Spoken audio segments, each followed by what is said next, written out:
वक्त एक तरफ किसानों का आंदोलन जारी है। किसानों की मांग वही है कि तीनों कृषि कानून जब तक रद्द नहीं होंगे उनका आंदोलन जारी रहेगा। लेकिन जिस जगह आंदोलन चल रहा है उसी जगह के ग्रामीणों ने एक मांग उठा दी है कि सिंघू बॉर्डर पर एक तरफ का रास्ता खोला जाए ताकि उन्हें आने जाने में परेशानी ना हो। और उसी के चलते गाँव जाटी में एक महापंचायत का आयोजन किया गया और उस महापंचायत में आज ग्रामीण पहुंचे थे। उनसे बात कर लेते हैं। सर, किस बात को लेकर आज महापंचायत रखी गई और संयुक्त किसान मोर्चा से बातचीत हुई, उनका क्या कहना है? आज महापंचायत जो हुई है वो इसलिए हुई है कि पिछले 7 महीनों से जीटी रोड बंद है, सिंघू बॉर्डर पे बिल्कुल बंद किया हुआ है। यहाँ के लोगों को आवागमन में बहुत परेशानी है। यहाँ के किसान जो है उनकी सब्जियां मंडी तक नहीं पहुँच रही, खेत में बर्बाद हो रही है। ताकि यहाँ के जो राई इंडस्ट्रियल एरिया, कुंड इंडस्ट्रियल एरिया, यहाँ के सारे उद्योग बंद हो गए हैं।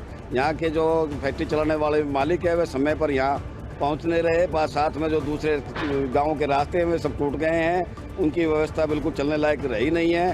तो यहाँ के लोग, क्षेत्रवासी सब इकट्ठे हुए, किसान इकट्ठे हुए और उन्होंने यही मांग की है कि सरकार, चाहे केंद्र सरकार ध्यान दे, राज्य सरकार ध्यान दे और संयुक्त किसान मोर्चा ध्यान दे और एक तरफ के रास्ते पर भले ही आंदोलन आप करते रहे परंतु एक तरफ की सड़क जरूर खोल दी जाए। ये हमारी आज के इस महापंचायत में मांग हुई है और 10 दिन का समय निश्चित किया दिया है। यदि 10 दिन में केंद्र सरकार, राज्य सरकार या संयुक्त किसान मोर्चे ने रास्ता साफ नहीं किया तो इससे बड़ी महापंचायत होगी और किसान, यहाँ के क्षेत्रवासी भी आंदोलन पर खड़े हो जाएंगे। तो जिस तरह से महापंचायत की गई थी वो खुद प्रधान हमारे साथ हैं। सर, कहाँ महापंचायत की गई थी और आज के महापंचायत में क्या निर्णय हुआ है? नहीं, महापंचायत शेरशाह के अंदर हुई है और महापंचायत ने जो निर्णय लिया है कि अगले 10 दिन के अंदर हमें एक साइड का अगर रास्ता नहीं मिलता है तो हम फिर इससे बड़ी पंचायत जो है ना दिल्ली हरियाणा की वो मिला के और हम एक साइड का या तो रास्ता गवर्नमेंट दे या संयुक्त मोर्चा किसान जो है ये हमारा रोड को जो है ना खाली करें। अगर ये नहीं होगा तो अगला स्टेप जो पंचायत मिल के लेगी, जो पंचायत के अंदर हम निर्णय लेंगे। हमने एक राष्ट्रवादी परिवर्तन मंच से मैं हूँ जो ये पूरी मुहिम को चला रहा है, उसी से मैं भी जुड़ा हुआ हूँ। इस मुहिम को हम लोग चला रहे हैं। तो अगला कदम हमारा यही होगा कि या तो हम भी कहीं जो है ना टेंट लगा के अपना धरना देंगे। लेकिन बात करी जाए संयुक्त किसान मोर्चा की तो वो तो ये कह रहे हैं कि हमारा आंदोलन इसी तरह चलेगा। कहीं ना कहीं उन्होंने साफ कर दिया है कि हम रास्ता नहीं देंगे। भाई ऐसा है, ऐसे किसी के कहने से कुछ नहीं होता। अगर उन्होंने कह दिया तो कोई बात नहीं, हमारा भी रास्ता है, हम दूसरे रास्ते पे चलेंगे। लेकिन हम जो है ना टकराव के रास्ते पे नहीं चलेंगे। हमारा जो रास्ता होगा वो जो है ना महात्मा गांधी वाला रास्ता होगा। लेकिन ऐसा नहीं है कि बिल्कुल ऐसा महात्मा गांधी वाला होगा कि कुछ होगा ही नहीं। वो कह दिया रास्ता नहीं देंगे, रास्ता नहीं देंगे तो हम भी आगे रास्ता रोकेंगे। जो उनकी गाड़ियाँ आती हैं, जो और लोग परेशान हैं, जो गाँव बंद हो रहे हैं, उन गाँवों का आना जाना बंद करवाएंगे। हम भी प्रशासन जैसे ये बैठे हैं तो अधिकार तो हमें भी है ना। अगर ये अपनी मांग मानने के लिए इनको अधिकार है अपना आंदोलन करने का, तो हमें भी जीने का अधिकार है, हमें भी रोटी खाने का अधिकार है। आज इनकी वजह से हम लोगों की रोटी छिन चुकी है। कई घरों में जो है ना चूल्हे जलाने के लिए जो है ना लाले पड़े हुए हैं, उनको जो है ना 2 वक्त की रोटी नहीं मिल रही। वो लोग जो है ना मांगते फिर रहे हैं। तो क्या इनका अधिकार बड़ा है कि जीने का अधिकार?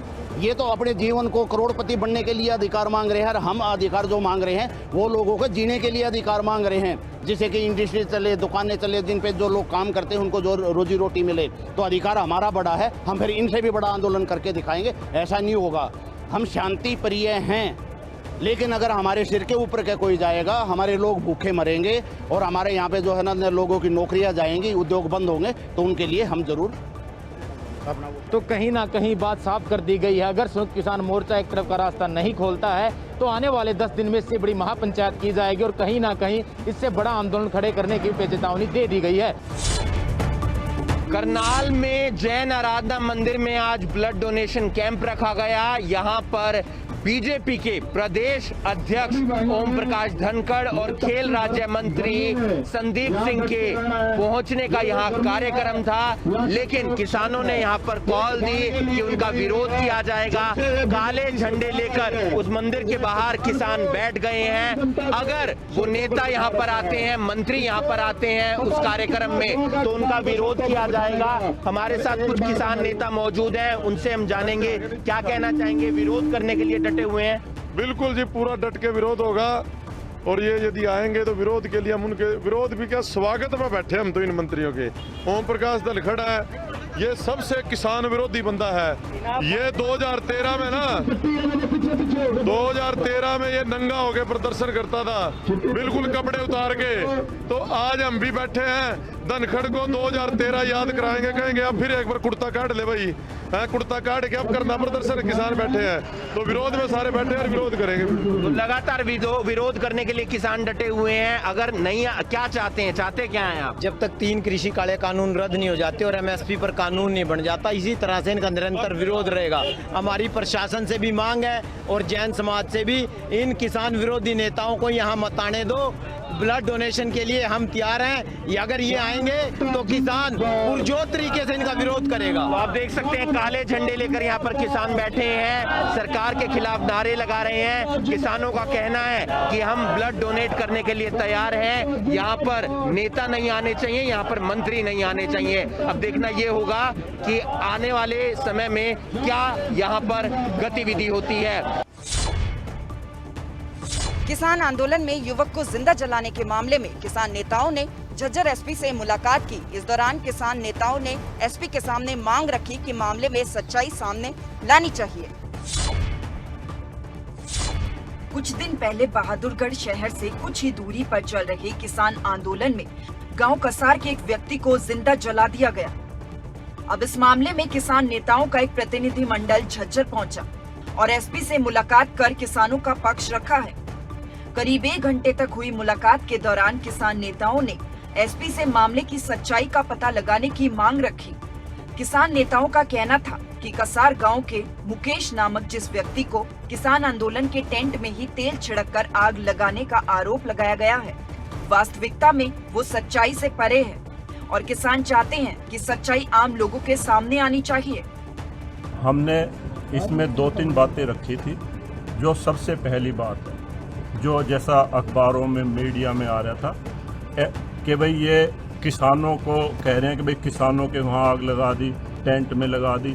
खुद एसपी साहब कह रहे हैं ऐसा कोई वसन नहीं है, ऐसी कोई बात नहीं है। दूसरा, किसी टेंट में कोई आग नहीं लगी, ये सब झूठी अफवाहें फैलाई जा रही हैं। दूसरा, हमने ये मांग की थी कि जो पेट्रोल पंप है, पेट्रोल पंप के पास सीसीटीवी कैमरा लगा हुआ है जहाँ से पेट्रोल खरीदा गया।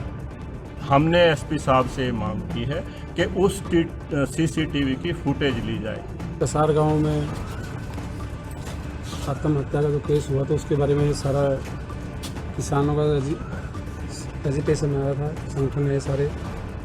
एसपी साहब ने आश्वासन दिलाया है कि जो हो गया वो तो हो गया, अरेस्ट आगे से कोई अरेस्ट नहीं होगी इसमें।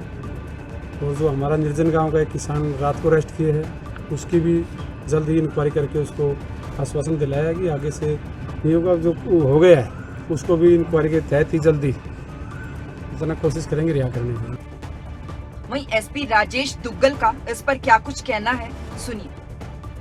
जो किसान बैठे हैं उनका डेपुटेशन अभी जो आपको पता है कि 16 के किसान को जो एक हमारे इंसिडेंट हुआ है कसार रोड के बाईपास में, उसके संबंध में वो आए थे। तो उनका ये आग्रह था भी इसमें फेयर इन्वेस्टिगेशन होनी चाहिए।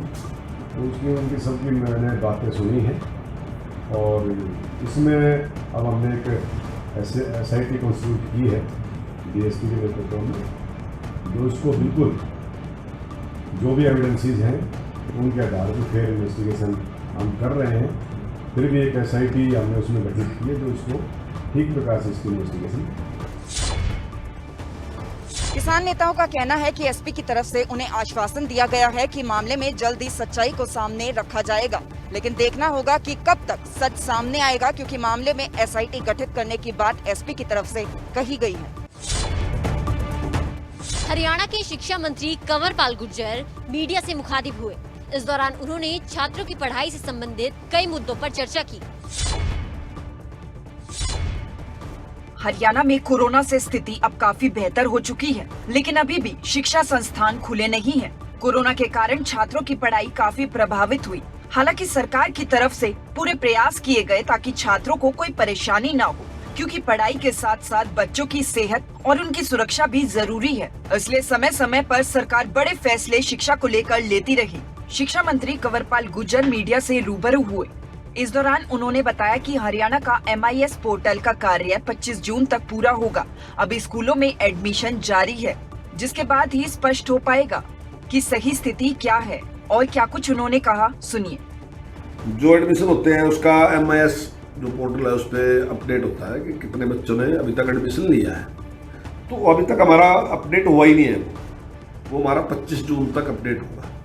उसके बाद ही पता चलेगा कि कितने बच्चे हैं। अब जैसे जो खबर छापी है वो अधूरी जानकारी है उसकी, जो उसने दी है वो उसमें पूरी जानकारी नहीं है। वो कहीं से उसने ली जानकारी, जो भी ली वो उसने उसको छाप दिया। और उसके बाद जो जितने लीडर थे, अभी कुमारी सैलजा जी का भी मैंने देखा है, उन्होंने भी लिखा है, और अभय सिंह जी का भी आप बता रहे थे, उन्होंने भी कुछ बारे में कहा है। लेकिन ये जानकारी अधूरी है और 25 तारीख तक ये जो डाटा है वो बिल्कुल पूरी तरीके से सामने आ जाएगा। वहीं उन्होंने कहा कि ऑनलाइन शिक्षा काफी हद तक सफल रही है। एक सर्वे में भी स्पष्ट हुआ है कि पहले 5 राज्यों में हरियाणा एक है और हरियाणा को A+ ग्रेड मिला है। प्रकार से ऑनलाइन शिक्षा देने का काम हमने किया और काफी सफल हमारा रहा है। और देश में जो सिलेक्शन हुआ है उसमें भी जो 5-6 स्टेट जो प्रथम है, उनमें से अभी एक स्टेट है जिन्होंने अच्छा दिया। और अभी जो एक रिपोर्ट आई उसमें भी हम A+ है। तो शिक्षा इस कोरोना काल में भी जो शिक्षा देने का काम किया वो काफ़ी सफल है। उसके साथ ही शिक्षा में सुधार के लिए जो संस्कृति मॉडल स्कूल हमने खोले, वो हमारा एक बड़ा प्रयास है और अच्छा प्रयास है। जो तो केवल 22 थे और हमने 136 जो स्कूल है उसके लिए हमने चिन्हित किए हैं और उनमें से मैक्सिमम को हमने CBSE की मान्यता दे दी है और उन्होंने काम करना शुरू भी कर दिया। शिक्षा मंत्री कंवरपाल गुर्जर का कहना है कि सरकार छात्रों की शिक्षा से संबंधित मुद्दों पर गंभीरता से काम कर रही है। सरकार कई अहम फैसले भी ले रही है ताकि छात्रों की शिक्षा प्रभावित ना हो। करनाल में इंसानियत को शर्मसार करने का मामला सामने आया है, जहां पर एक मजदूर को पेड़ से उल्टा लटकाकर टॉर्चर किया गया।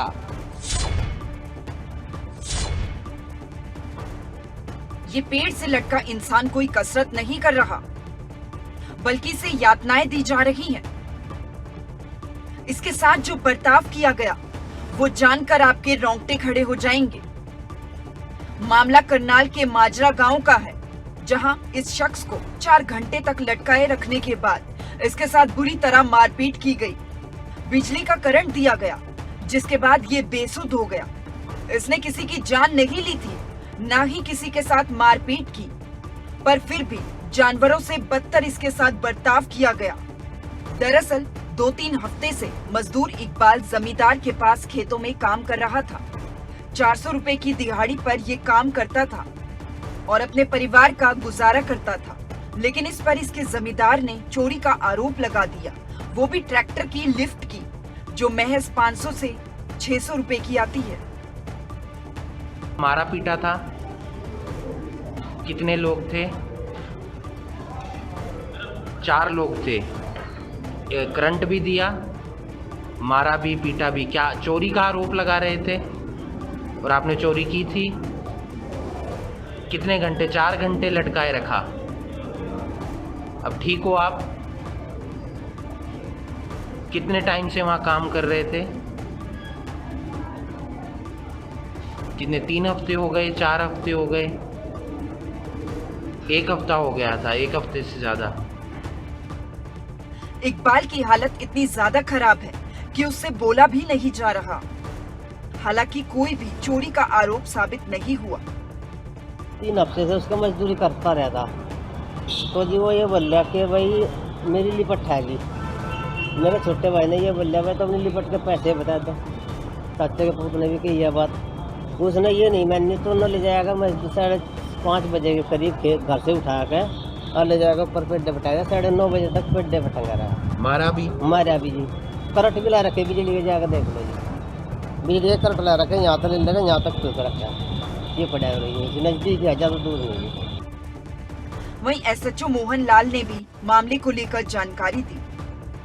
सूचना मिली थी कि एक आदमी को पेड़ से लटका के उसके पैर पेड़ से बांध रखे हैं और नीचे उसको उल्टा करके लटकाया हुआ है। तो सूचना पाके हम मौके पे पहुंचे थे और हमने पुलिस ने जाके ही उसको रेस्क्यू किया था। जब हमने उसको रेस्क्यू किया तो उसकी हालत ठीक नहीं थी। हमने उसको हॉस्पिटल में एडमिट करवा दिया था, पहले गरोंडा से उसको रेफर यहाँ करनाल कर दिया था। अब वो ठीक है और उसके भाई के बयान पे हमने एक मुकदमा 307 के तहत दर्ज कर दिया था, 365 और 307। जो मेन मुलजिम थे, जो हमें बताए गए थे कि बाइक पे इसको नवाब और उसका एक नौकर है जो राजू, वो इसको उठा के ले आए थे और खेत में इसके साथ मारपीट की थी। तो उन दोनों को हमने राउंड अप कर लिया था खाली और उनको अरेस्ट कर लिया है। फिलहाल पुलिस ने 2 आरोपियों को गिरफ्तार कर लिया है। वहीं इकबाल की हालत गंभीर बनी हुई है। लेकिन सबसे बड़ा सवाल ये है कि क्या छोटी सी बात के लिए इतनी बेरहमी से पीटना जायज है? ये पूरा वाकया इंसानियत को शर्मसार करता है। फतेहाबाद से मानवता को शर्मसार कर देने वाला एक मामला सामने आया है, जहां एक कलयुगी मां अपने बच्चे को झाड़ियों में फेंक कर रफू चक्कर हो जाती है, जिसके बाद जानवर बच्चे को बुरी तरह नोच देते हैं। कहते हैं कि एक माँ ऐसी मूरत होती है जो अपने बच्चों के लिए दुनिया में किसी से भी लड़ सकती है। लेकिन क्या फतेहाबाद में एक माँ का कलेजा एक बार भी नहीं पसीजा, जिसने नन्ही सी जान को जन्म देकर फिर मौत के मुंह में धकेल दिया? एक माँ अपने नवजात बच्चे को झाड़ियों में फेंक कर फरार हो गई। नवजात को जानवरों ने बुरे तरीके से नोच डाला। लग रही थी बोल, इन बच्चों ने देखे।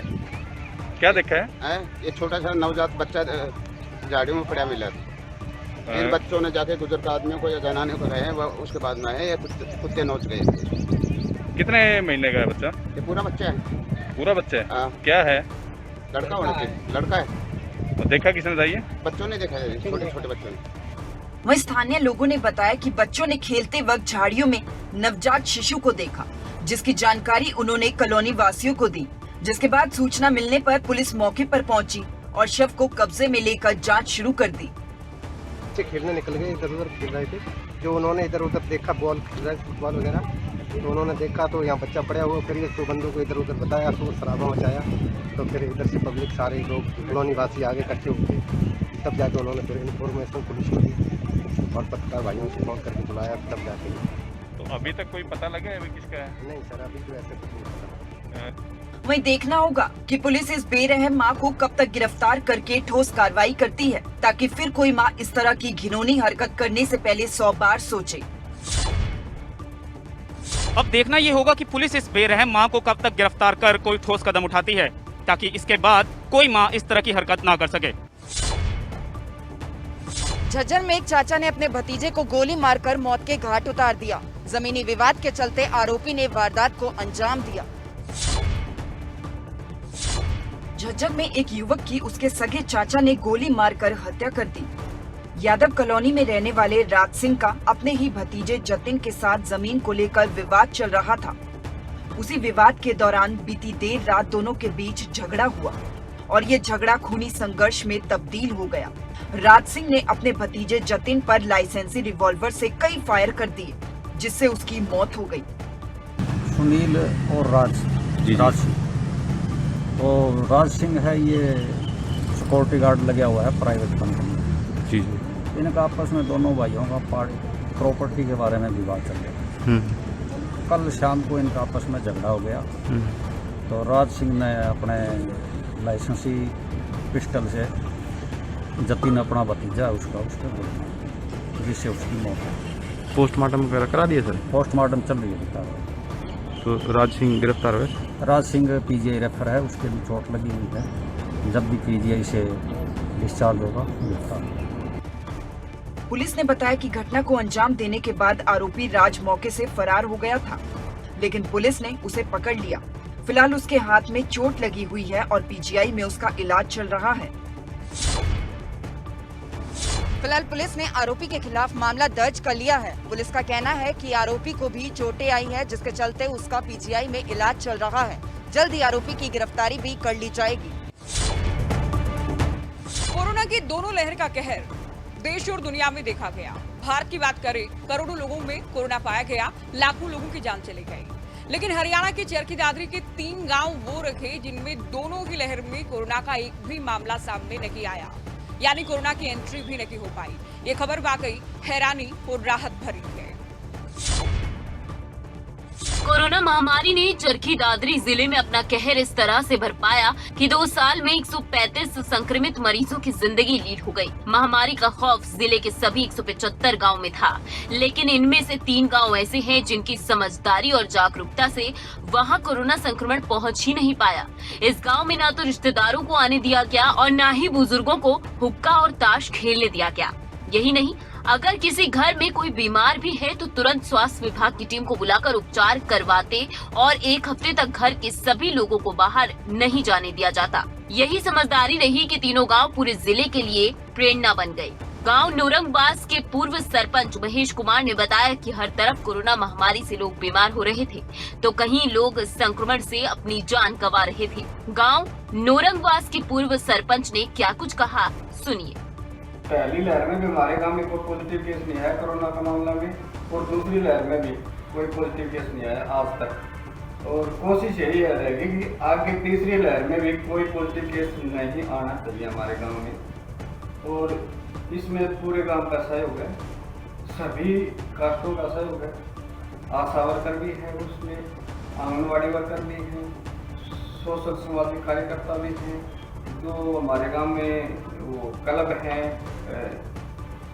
शहीद भगत सिंह क्लब और ठाकुर जी क्लब, उनका भी सहयोग है। और सभी कार्यकर्ताओं का सोशल डिस्टेंस भी है। और हमारे गांव के लोग सब्जी लेने के लिए भी बाहर नहीं जाते, मास्क का प्रयोग करते हैं, गमछे का प्रयोग करते हैं। वहीं deputy CMO doctor Sanjay Gupta ने कहा कि जिले में 175 गांव हैं, जिनमें से सिर्फ 3 गांव ऐसे हैं जहां के लोगों ने अपनी समझदारी से कोरोना संक्रमण को गांव में घुसने ही नहीं दिया। स्वास्थ्य विभाग की टीम का भी इन गांव ने काफी सहयोग किया है। ये बात है कि 3 गांव में एक भी कोरोना का केस नहीं आया। हम कोशिश करेंगे उनको जल्दी से जल्दी सम्मानित करें, और इस प्रकार और भी गाँव और भी शहर के बाद उससे प्रेरणा दें, ताकि कोरोना दादरी में आ ही ना। और भविष्य में भी वो अच्छा काम करेंगे, हम ये उम्मीद करें। तो तीनों गांव के लोगों की समझदारी के चलते ही ये मुमकिन हो पाया कि कोरोना दस्तक भी इन 3 गांव में नहीं दे पाया। तीनों गांव के लोगों की हर रोज तारीफ हो रही है।